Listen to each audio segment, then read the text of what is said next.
Hello friends, कैसे हैं आप सब। आज हम एक नया चैप्टर शुरू करने जा रहे हैं और चैप्टर का नाम है अकाउंट करंट। जब मैं बताता हूं स्टूडेंट्स को कि आज हम अकाउंट करंट देखने जा रहे हैं तो स्टूडेंट्स कहते हैं सर ये तो हम ऑलरेडी पढ़ चुके हैं, ट्वेल्थ में हमने पढ़ा था पार्टनर्स करंट अकाउंट। नहीं बेटा, मैं पार्टनर्स करंट अकाउंट की बात नहीं कर रहा हूं, मैं अकाउंट करंट की बात कर रहा हूं। तो फिर स्टूडेंट्स कहते हैं अच्छा सर, वो ही जो हम बैंक में ओपन करते हैं फर्म के नाम पे। मैं कहता हूं नहीं बेटा, उसे भी हम करेंट अकाउंट कहते हैं। मैं बात कर रहा हूं अकाउंट करंट की। तो फिर अकाउंट करंट किसे कहते हैं, चलो मैं आपको बताता हूं। कई बार पार्टीज जो हैं, दो अलग अलग फर्म्स आपस में ट्रांजैक्शंस करते हैं, एक दूसरे को गुड्स बेचते हैं। मतलब यदि मैं आपके साथ डील कर रहा हूं तो मैं आपको गुड्स बेच रहा हूं और साथ ही साथ मैं आपसे गुड्स खरीद भी रहा हूं। आप भी मुझे पेमेंट कर रहे हैं, समय समय पे मैं भी आपको पेमेंट कर रहा हूं। ठीक है। अब यदि हमें आपस में सेटलमेंट करना हो तो हम कैसे सेटलमेंट करेंगे। हम ये देखेंगे कि मुझे अल्टीमेटली आपसे कितने पैसे लेने हैं और आपको मुझसे अल्टीमेटली कितने पैसे लेने हैं। डिफरेंस निकाला जाएगा और अकाउंट सेटल कर देंगे। मगर यहीं हम एक चीज और ऐड कर दें, वो है इंटरेस्ट एलिमेंट। हम एक दूसरे से जो ड्यू अमाउंट होगा उस पे इंटरेस्ट भी लेंगे ड्यू डेट के बाद।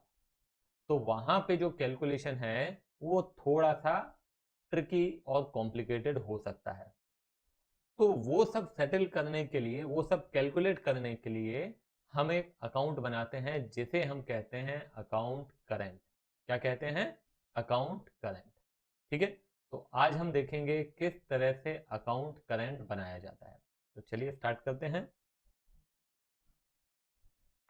सबसे पहले मैं आपको बता देता हूं कि इसको कितने मेथड से बनाया जाता है और उसमें से आज हम एक मेथड देखेंगे। ठीक है।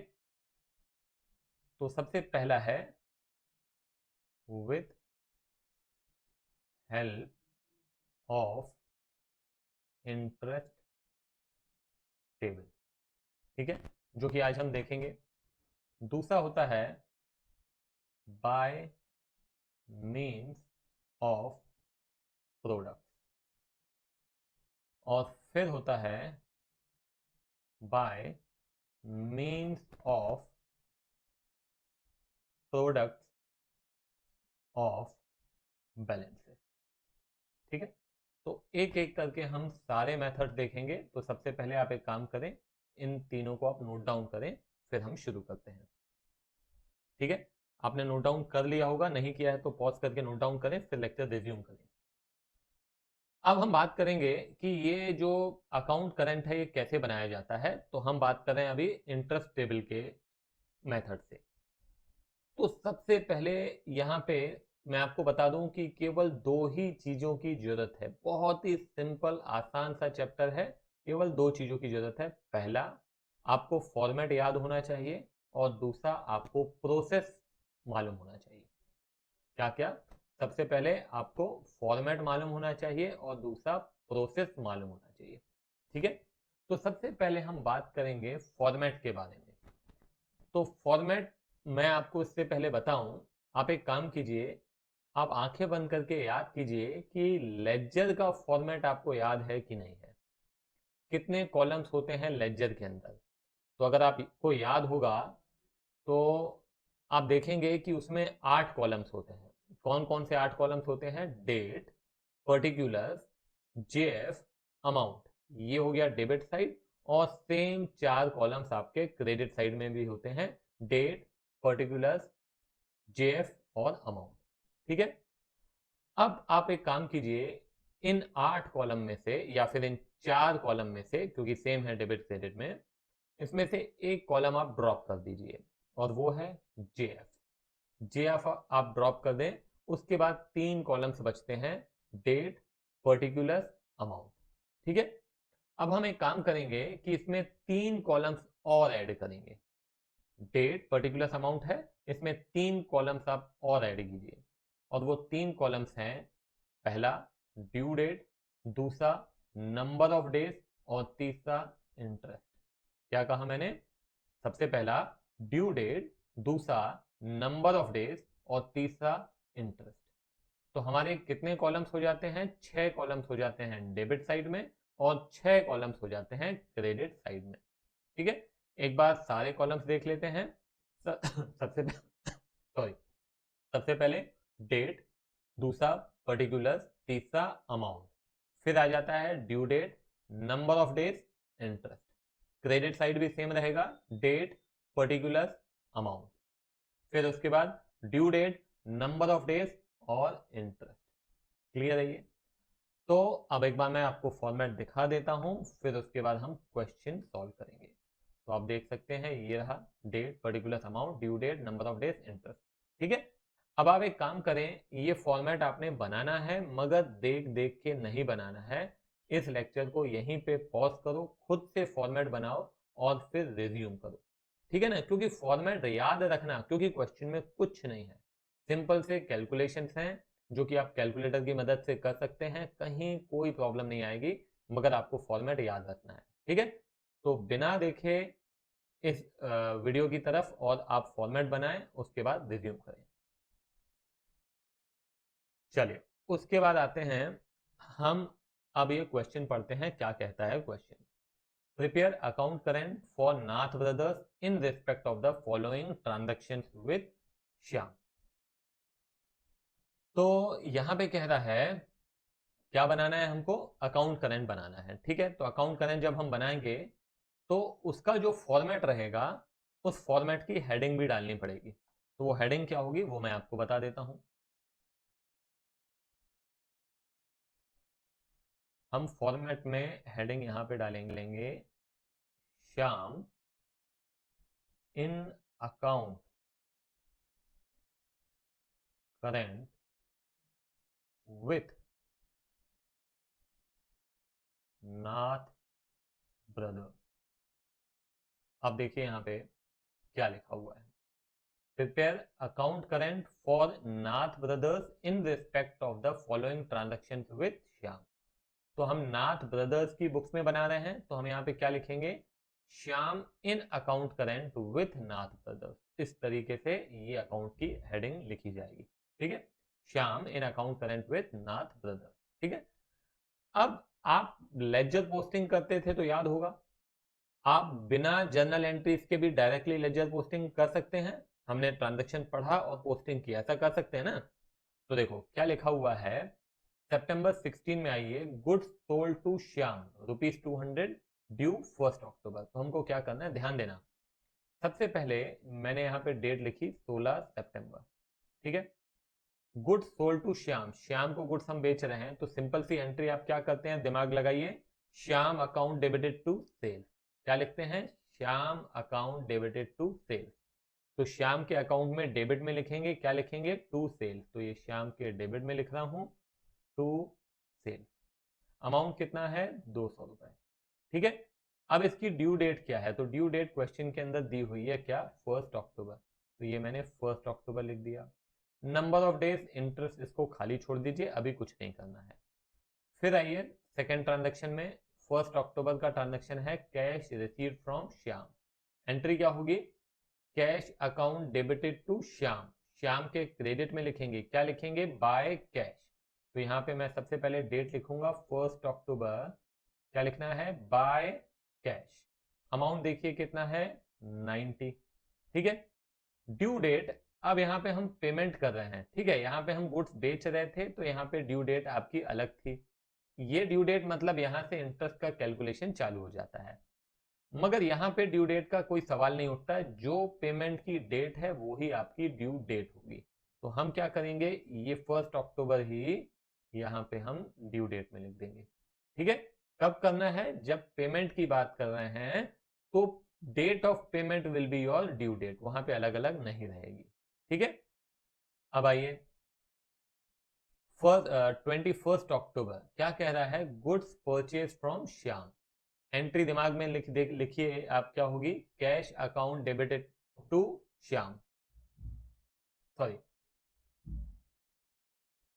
एंट्री यहां पे क्या हो जाएगी? गुड्स परचेज फ्रॉम श्याम है, तो एंट्री हो जाएगी purchases account debited to Shyam. क्या एंट्री होगी, फिर से देखिए, purchases account debited to Shyam, तो श्याम के क्रेडिट में लिखेंगे, क्या लिखेंगे, बाय परचेजेस, बाय परचेजेस। कब की बात है ये, 21 अक्टूबर, तो ये 21 अक्टूबर मैंने लिखा।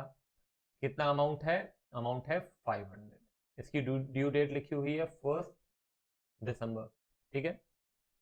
फिर उसके बाद 1 नवंबर पे टू श्याम, तो एंट्री क्या हो जाएगी, Shyam account debited to cash, तो डेबिट साइड में एंट्री होगी, हाँ या ना। 1 नवंबर, दिमाग लगाओ, Shyam account debited to cash, amount कितना है 330, डेट क्या है 1 नवंबर, ठीक है। पेमेंट के केस में ड्यू डेट और आपकी पेमेंट डेट सेम रहती है, बराबर है, कोई दिक्कत। फिर अगला ट्रांजैक्शन ये हो गया, ये भी हो गया। अब आइए अगला ट्रांजैक्शन, फिर से पेमेंट कर रहे हैं 1 दिसंबर को, फिर से लिखा टू कैश, अमाउंट कितना 330 अमाउंट तो हो गया। अब इसके बाद है डेट, क्या है 1 दिसंबर, ठीक है, कोई दिक्कत, कोई दिक्कत नहीं है। उसके बाद आइए 5 दिसंबर, गुड्स परचेज फ्रॉम श्याम, तो एंट्री क्या हो जाएगी, purchases account debited to Shyam, Shyam के क्रेडिट में लिखना है, क्या लिखना है, बाय परचेजेस। डेट क्या है, डेट है 1 दिसंबर, 1 दिसंबर, और सॉरी 5 दिसंबर, 5 दिसंबर है परचेस डेट, अमाउंट कितना है 500, ठीक है। ड्यू डेट यहाँ पे दी हुई है 1 जनवरी, ये भी हो गया। अब आइए 10 दिसंबर, अगेन गुड्स खरीद रहे हैं, तो 10 दिसंबर मैंने लिखा, यहाँ पे लिखा बाय परचेजेस, कितने के गुड्स हैं 200 रुपए के, ड्यू डेट क्या है 1 जनवरी, डन है, बिल्कुल डन है। उसके बाद आइए 1 जनवरी, पेड टू श्याम, एंट्री क्या होगी, Shyam account debited to cash, Shyam account debited to cash, यहाँ पे 1 जनवरी मैंने लिखा टू कैश, अमाउंट कितना है 600, ठीक है। ड्यू डेट आपकी क्या रहेगी 1 जनवरी, बराबर है। फिर आइए 9 जनवरी, क्या लिखा है, good sold to Shyam, entry क्या हो जाएगी, Shyam account debited to sales, तो मैंने लिखा टू सेल्स, डेट क्या है 9 जनवरी, ड्यू डेट कुछ है क्या, हाँ लिखी हुई है, क्या 1 फेब, अमाउंट कितना है 20, डन है, बिल्कुल डन है, ठीक है, कोई दिक्कत नहीं है यहाँ पे। अब हमको क्या करना है उस पे आ जाइए आप। अब हम यहाँ पे सबसे पहले नंबर ऑफ डेज का कैलकुलेशन करेंगे, किसका कैलकुलेशन करेंगे, नंबर ऑफ डेज। तो नंबर ऑफ डेज का कैलकुलेशन कहां से लेकर कहां तक होगा, तो बेटा नंबर ऑफ डेज का कैलकुलेशन होगा, मैं आपको बता दे रहा हूं, ड्यू डेट से लेकर हम अकाउंट जिस तारीख को बना रहे हैं, जिस तारीख तक बना रहे हैं वहां तक, मतलब ड्यू डेट से लेकर 1 फेब, ड्यू डेट से लेकर 1 फेब, तो मैं यहां पे क्या लिखूंगा, ड्यू डेट कितनी है हमारी, अलग अलग केसेस में अलग अलग अलग है, ठीक है।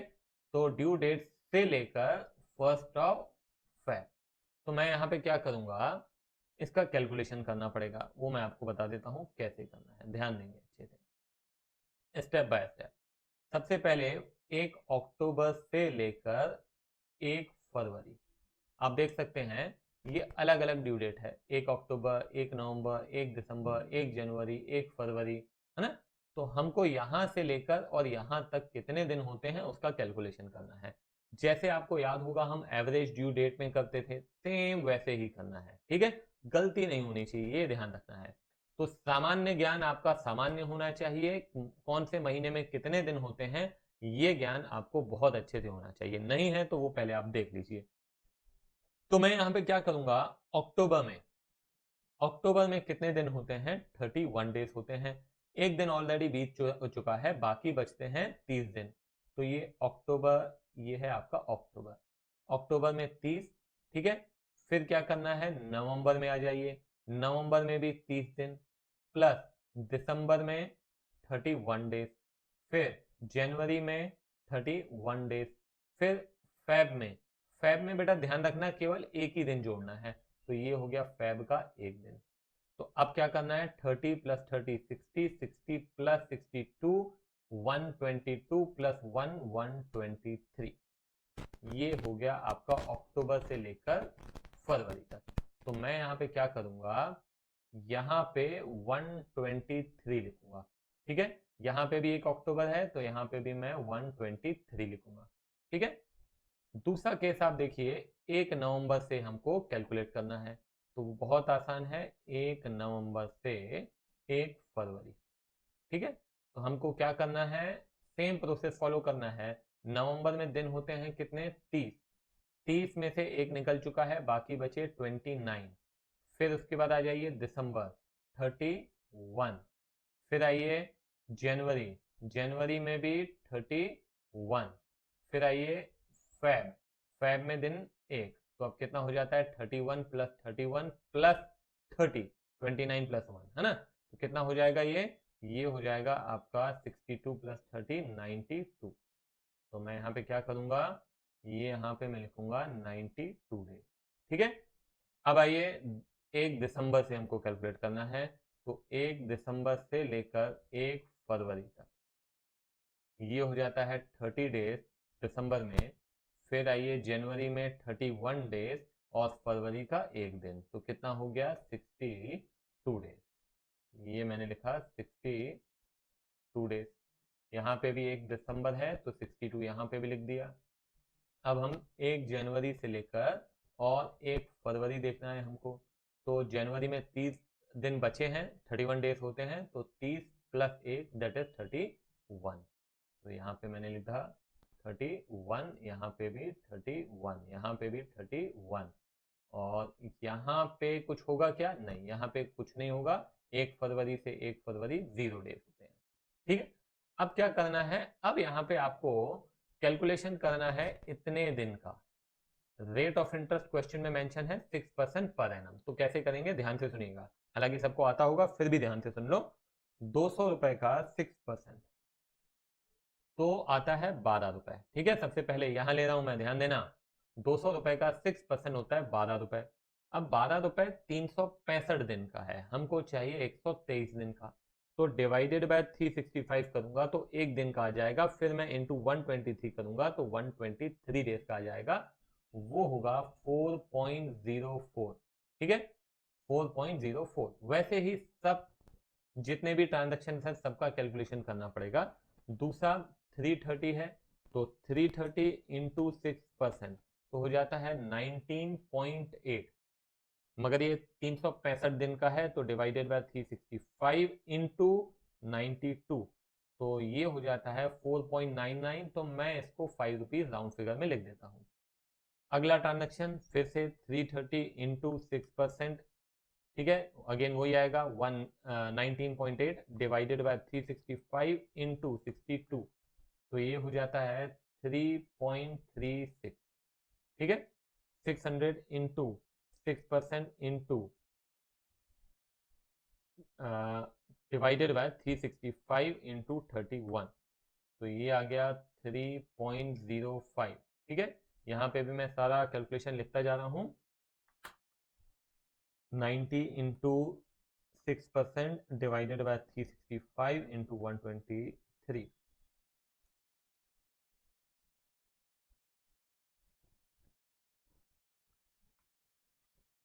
तो ये हो जाता है 1.82 लिख देता हूं मैं राउंड फिगर में।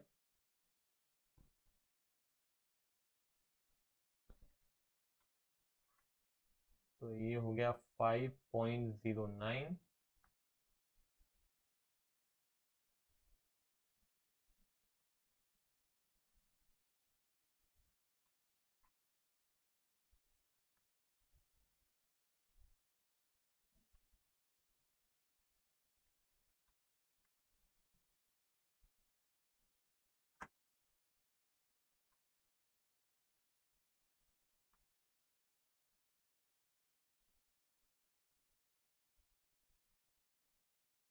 चलिए अब टोटल कर लेते हैं।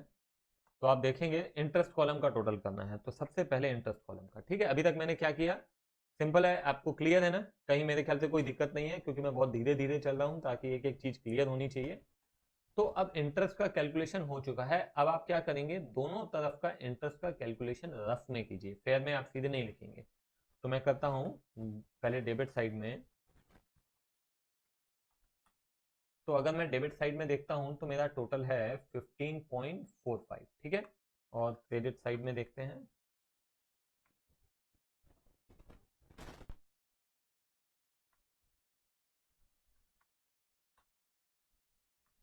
क्रेडिट साइड का टोटल आ रहा है 10.46। तो हम एक काम करेंगे, ऑब्वियस सी बात है कि आपका जिस तरफ का टोटल ज्यादा आता है लेजर में, आप दोनों तरफ वही अमाउंट लिखते हैं। तो हम यहाँ पे भी वही करने वाले हैं। हम यहाँ पे टोटल लिखेंगे 15.45, ठीक है। यहाँ पे भी 15.45। उसके बाद क्या करना है उसके बाद आपको बैलेंस लिखना है, ठीक है। तो मैं यहाँ लिखूंगा by balance of interest, by balance of interest. अब बैलेंस यहाँ पे कितना आएगा, 15.45 माइनस 10.46,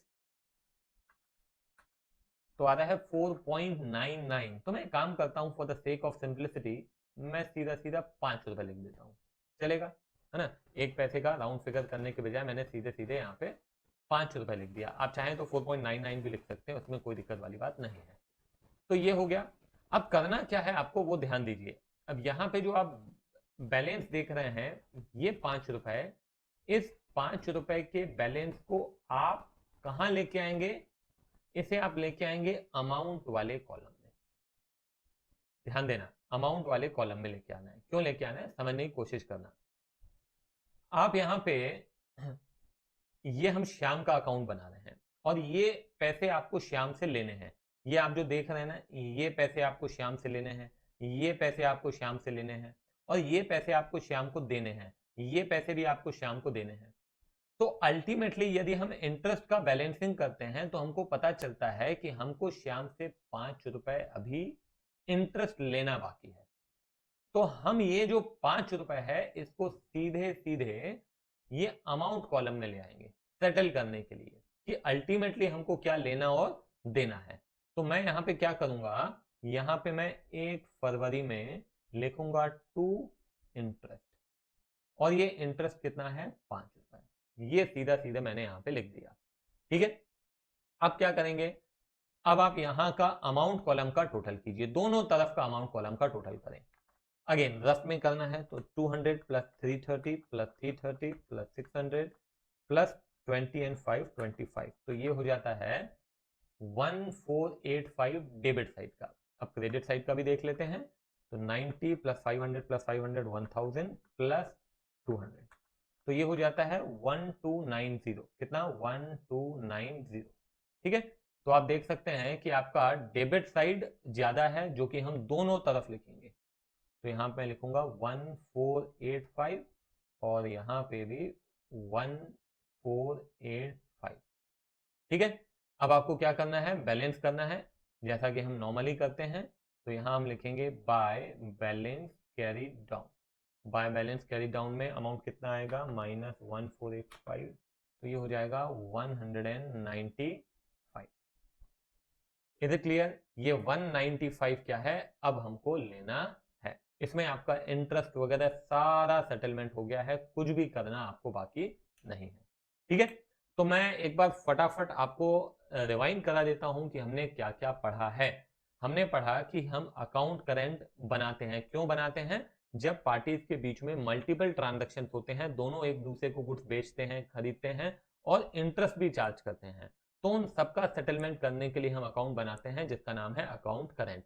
3 तरह से बनाया जाता है, पहला with the help of interest table, दूसरा बाय मींस ऑफ प्रोडक्ट और तीसरा by means of product of balances.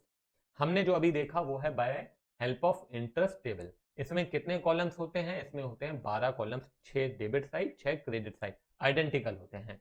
कौन कौन से 6 कॉलम्स होंगे, तो 3 कॉलम्स तो आप लेजर में से ले लीजिए, डेट, पर्टिकुलर अमाउंट, और उसके बाद आ जाता है due date, number of days और इंटरेस्ट, ठीक है।